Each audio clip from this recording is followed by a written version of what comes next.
प्रिय भक्तों, श्रावण मास कृष्ण पक्ष की कामिका एकादशी का महात्म्य सुनिए।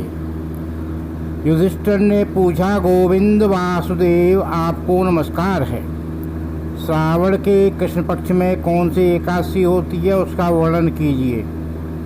भगवान श्री कृष्ण बोले, राजन सुनो, मैं तुम्हें एक पापनाशक उपाख्यान सुनाता हूँ, जिसे पूर्व काल में ब्रह्मा जी ने नारद जी से पूछने पर कहा था।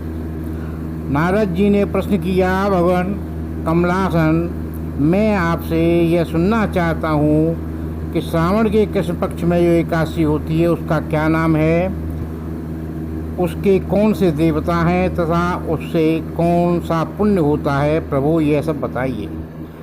ब्रह्मा जी ने कहा, नारद सुनो, मैं संपूर्ण लोगों के हित की इच्छा से तुम्हारे प्रश्न का उत्तर दे रहा हूँ। श्रावण मास में जो कृष्ण पक्ष की एकादशी होती है उसका नाम कामिका है। उसके स्मरण मात्र से वाजपेय यज्ञ का फल मिलता है।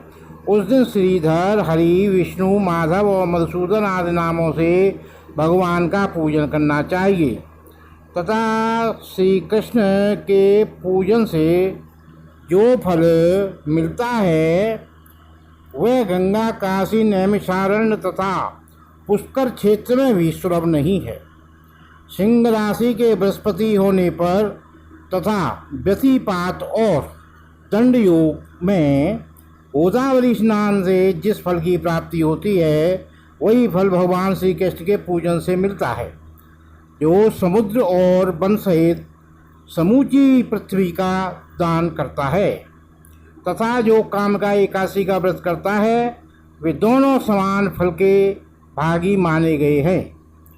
जो ब्याई हुई गाय को अन्याय सामग्रियों सहित दान करता है उस मनुष्य की जिस फल की प्राप्ति होती है वही कामिका का व्रत करने को मिलता है। जो नर से श्रावण मास में भगवान श्रीधर का पूजन करता है उसके द्वारा गंधर्वों और नागों सहित संपूर्ण देवताओं की पूजा हो जाती है। अतः पाप भीरू मनुष्यों को यथाशक्ति पूरा प्रयत्न करके कामिका के दिन श्री हरि का पूजन करना चाहिए। जो पाप रूपी पंख से भरे हुए संसार समुद्र में डूब रहे हैं उनका उद्धार करने के लिए कामिका का व्रत सबसे उत्तम है। अध्यात्म विद्यापरायण पुरुषों को जिस फल की प्राप्ति होती है उससे बहुत अधिक फल कामिका व्रत का सेवन करने वाले को मिलता है। कामिका व्रत करने वाला मनुष्य रात्रि में जागरण करके न तो कभी भयंकर यमराज का दर्शन करता है और न कभी दुर्गति में ही पड़ता है। लाल मणि, मोती, बैदूर और मूंगे आदि से पूजित होकर भी भगवान विष्णु जैसे संतुष्ट नहीं होते जैसे तुलसी दल से पूजित होने पर होते हैं। जिसने तुलसी की मंजरियों से केसवी का पूजन कर लिया है उसके जन्म भर का पाप निश्चय ही नष्ट हो जाता है। जो दर्शन करने पर सारे पाप समुदाय का नाश कर देता है, स्पर्श करने पर शरीर को पवित्र बनाती है, प्रणाम करने पर रोगों का निवारण करती है, जल से सींचने पर यमराज को भी भय पहुंचाती है, आरोपित करने पर भगवान श्री कृष्ण के समीप ले जाती है और भगवान के चरणों में चढ़ाने पर मोक्ष रूपी फल प्रदान करती है, उस तुलसी देवी को नमस्कार है। जो मनुष्य एकादशी के दिन रात दीपदान करता है उसके पुण्य की संख्या चित्रगुप्त भी नहीं जानते हैं।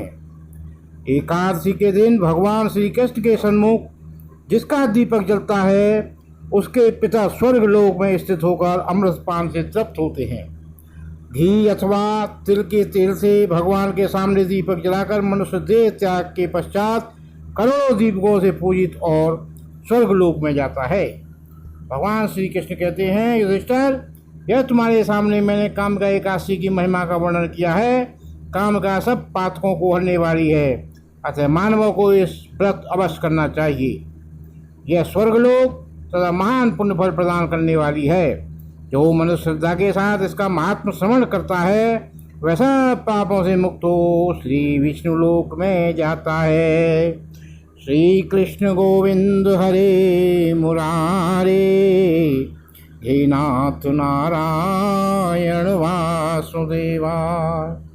श्री कृष्ण गोविंद हरे मुरारे, हे नाथ नारायण वासुदेवा।